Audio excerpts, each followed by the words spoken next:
시간과 물을 찾아가는 세계 환경 국가 이야기가 계속됩니다.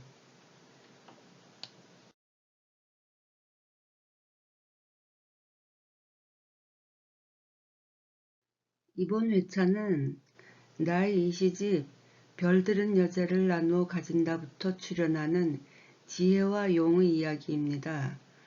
우주도 인간들처럼 신혼의 밤이 있고 신혼방이 있으며 별들을 태어나게 하는 우주 자궁이 있습니다. 내가 내 시속의 우주인물들을 실제로 만난 것은 2020년 2월 중순입니다. 우주의 기본 물질은 의식, 우주에 관해 알고 싶다면 우주에 관한 서사시를 쓰라고 한 아리스토텔레스의 말을 그대로 믿었던 내가 수십 년간 작업한 결과를 하늘이 증명해 준 사건이었습니다.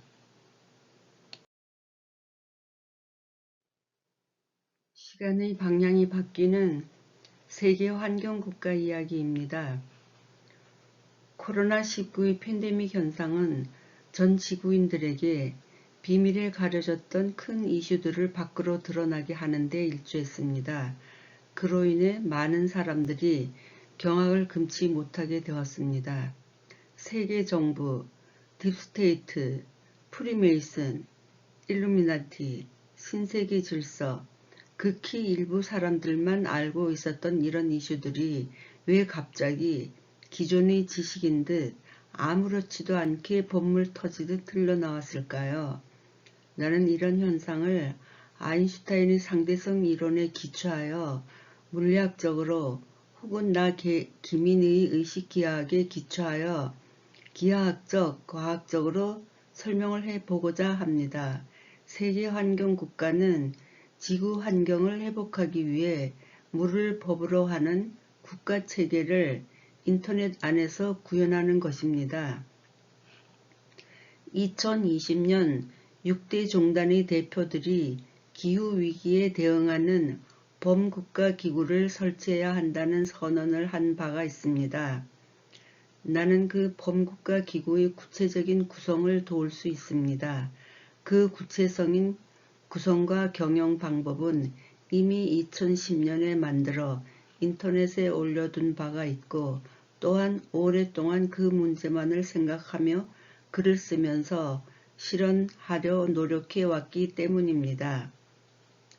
현재 이 사이트는 플래시 플레이어의 지원이 끊기면서 대문들이 다 망가진 상태에서 수리해야 하는 사이트입니다.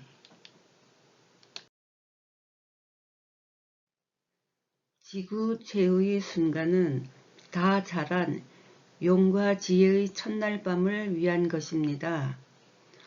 이런 모든 우주인물과 도형들은 우주운동의 공간을 촬영한 영상물 속에서도 순간적으로 지나가는 것들입니다. 평생을 이 문제만 생각하지 않은 사람이면 볼 수가 없는 장면들임을 생각하면서 다음 영상들도 주시해 주기를 부탁드립니다. 지구 황폐화를 가져온 문명이 절정에 다다르고 그래도 인류가 반성하지 않는다면 앞장 우주남의 우주 화형식에 이어 다음과 같은 우주적 상황이 일어납니다. 다음 페이지는 시집 전체에 나오는 인물, 지혜입니다. 지금 이 영상 속의 지혜는 끝까지 자라서 여의주를 가져온 용을 만나 처음의 밤을 되풀이하고 있습니다. 여의주는 새로 태어나고 있는 지구입니다. 이 아름다운 장면은 지구 최후의 순간과 붙어 있다는 것을 다시 한번 눈으로 확인해 주시기 바랍니다. 그동안 막연했던 지구 최후의 순간은 문명이 끝까지 성장한 결과물로 어쩔 수 없는 처지에 던져진 지구와 지혜의 첫날 밤을 준비해 왔던 것임을, 이것이 끝없는 문명의 질주를 즐기는 현대인의 악마적 속성의 끝임을 눈으로 확인해 주기를 바라는 바입니다.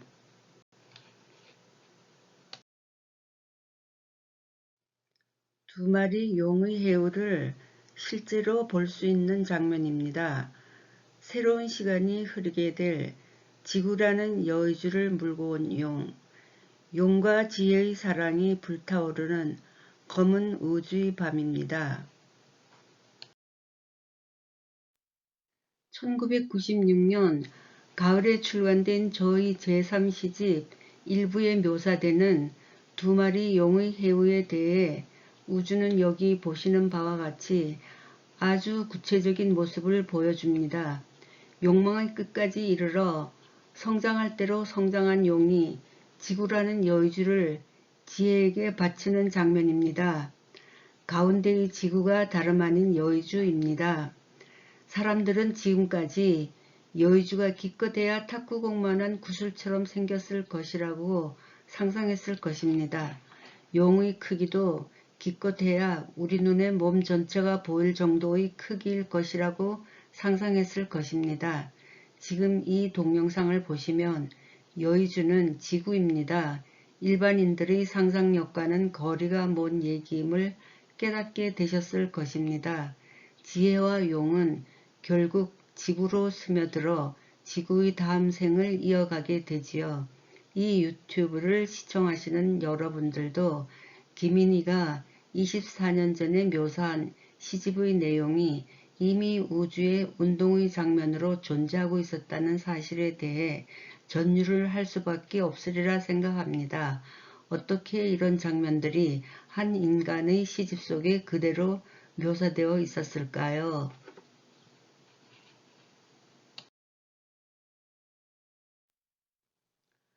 이 서사시는 1996년 9월에 출간된 나의 제3시집 일부 전문입니다. 먼 훗날 언제인가 지구가 더 이상 견딜 수 없어 온 지구 여기저기서 일시의 용암이 터져오르고 몇 날 며칠이 흐른 후 오염된 지구를 모두 불 속에서 태워 정화시킨 후 다시 태어나는 광경을 예언하듯 쓴 시입니다. 문명이라는 사내와 대지의 대화들을 상상력 하나로 펼치고 있습니다.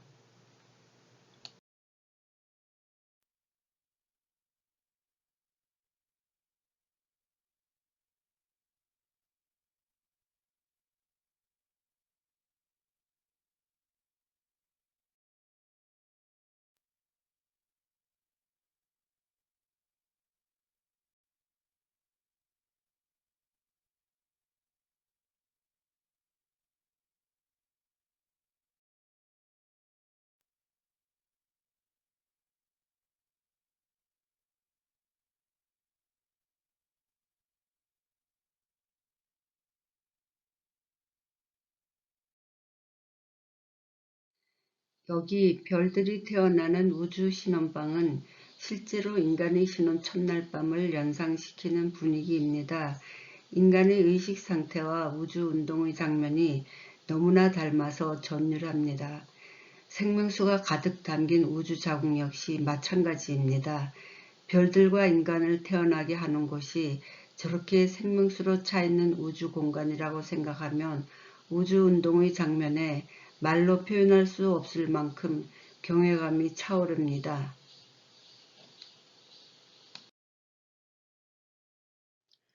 나의 우주서사는 앞장의 늙은 소피아가 소녀로 돌아가는 길을 만들었습니다. 이것은 신화가 아닙니다. 그 길은 연력학적 길입니다. 엔트로피가 존재를 출발시켰고 네겐트로피가 존재를 다시 출발시키고 시간을 다시 흐르게 합니다. 오직 그 법칙에 의해서만 시간의 방향이 바뀔 수 있으며 오직 기하학적 방법으로만 그 길은 가능합니다. 그것은 우주를 재창조하는 행위이며 그 도구는 직각자와 컴퍼스입니다. 나는 너무 일찍 이 단순한 법칙에 관심을 가졌고 끝내 찾아내었고 우주가 그 증거인물들을 내게 보내어 만날 수 있도록 했습니다. 우주를 밤낮으로 관측하여 촬영을 해도 아무에게나 그 인물들이 보이는 것은 아닙니다. 시간차가 조금만 나도 그 인물들의 모습은 자취 없이 사라집니다. 나는 시집 속에서 무식체와 조화하는 인물의 이름을 소이아라고 지었습니다. 소이아는 밝은 에너지가 넘치는 소녀 같은 여인입니다. 그녀의 의식 속에는 대지 위에 오직 생명의 강을 다시 흐르게 하는 일 외에는 아무것도 없었습니다. 그녀의 시집 속에는 처음부터 끝까지 한 남자를 찾아다니는 우주적 여정이 그려지고 그를 향한 그리움만 존재합니다. 그리움은 존재를 운동하게 하는 기본 동력입니다. 그 대상의 이름은 겨울강입니다. 우주에 존재하는 모든 것은 태초부터 우주에 가득 차 있는 겨울강으로 되돌아가려는 운동 그 자체였던 것입니다. 물의 근원이 야훼인 것은 기독교 사상이 과학의 기초 위에 세워져 있다는 증거인 것입니다.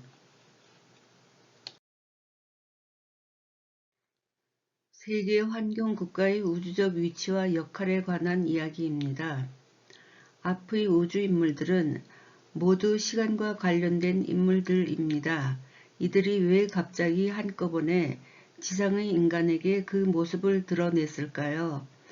세계환경국가의 설립은 시급합니다. 세계환경국가는 시간이 거꾸로 흐르게 될 지구촌 유일의 인터넷 국가입니다. 그곳은 시간과 관련된 모든 해석과 그 대안을 제시하는 내용으로 구성됩니다. 인류는 한시바삐 환경만을 독립시킨 세계 단일 국가, 환경국가를 출범시키지 않으면 안 됩니다. 국가와 정부는 엄연히 다른 것인데 일반인들이 드디어 관심 가지기 시작한 세계정부라는 말이 아주 자연스럽게 인터넷에 올라오고 있습니다. 세계정부라면 당연히 세계국가 안에 있는 것이 마땅합니다. 세계정부는 언제라도 추구하는 목표가 달라질 수 있습니다.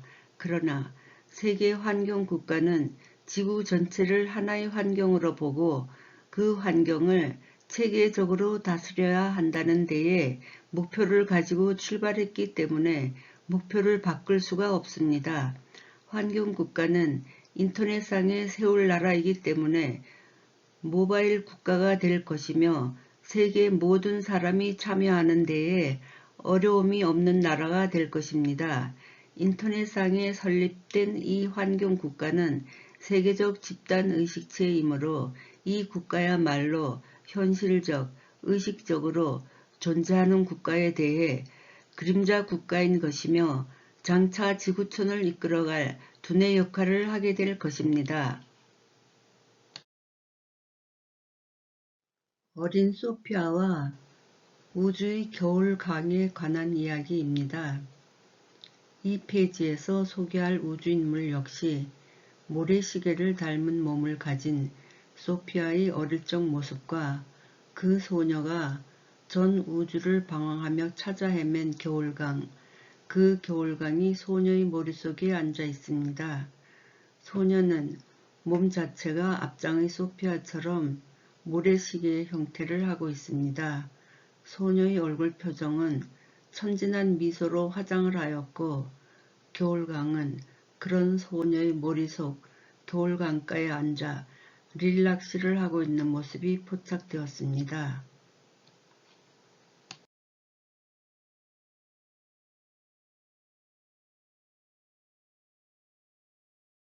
내가 우주라는 겨울강에 대해 어떤 사유를 해왔는지를 나타낸 시가 있어 낭송해 드리고자 합니다. 겨울강. 겨울강이 흐르던 곳, 그곳에 흐르던 차디차고 싸한 공기, 드높고 맑은 곳에서 흘러온 푸른 갈기 흩날리며 내 말은 뛰어오른다. 푸르거나 흰, 칼이거나 빛, 내 말의 푸른 갈기가 비수처럼 번쩍이는 겨울강은 흘러 차디차고 싸한 공기 온 세상으로 흘려 보낸다. 이 시편은 실제로 겨울강을 자주 찾았던 내가 눈 쌓인 양수리 강가를 걸으며 연력학 제1, 2 법칙으로 우주가 순환하는 방식을 인간이 가진 남녀의 정으로 비유하여 표현한 시입니다. 그녀의 머리칼 위에 흰 눈이 쌓이네. 겨울 강가에서 이제야 멈춘 갈대꽃의 방황을 보내. 어둡고 긴 골목을 돌아온 그녀의 쓸쓸한 머리칼 위에 흰 눈이 쌓이고 강물은 흐르고 겨울바람에 그녀의 흰 머리칼 날리고 기억을 열면 향기로운 초여름의 장밋빛 사랑도 날리네. 둥글게 흐르는 시간이 강가에서 만나도 슬프기만 한 그 사내를 만나 휴양한 슬픔에 안겨. 시간이 강의 처음으로 귀환하고 있는 오후, 겨울강 위로 하얀 얼음의 얼굴이 빛나는 오후, 겨울 찬비 냄새를 맡고 있었네. 겨울강은 흘러 시간을 돌려보내며 갈대꽃 허옇게 바람에 스치며 서 있네. 겨울강은 흘러 둥글게 흘러 그녀의 눈부시게 휘어진 머리칼, 강의 처음에 흰눈이 내리고 하얀 시간이 땅을 덮고 있네. 둥근 시간의 반대편에 빛나는 흰 기억의 다발이 강 위에 흔들리네.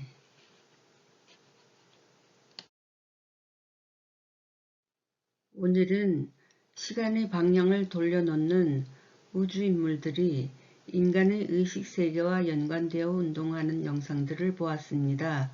그리고 그 우주인물들은 우연히 나타난 것이 아니라 살아있는 우주가 자신과 같은 의식을 소유한 사람에게 나타난다는 것을 알게 되었습니다. 그것은 기하학적으로 우주를 해석하지 않으면 볼 수 없는 광경들을 그런 작업을 하는 사람들에게 증명을 해주기 위해 나타났다는 사실입니다.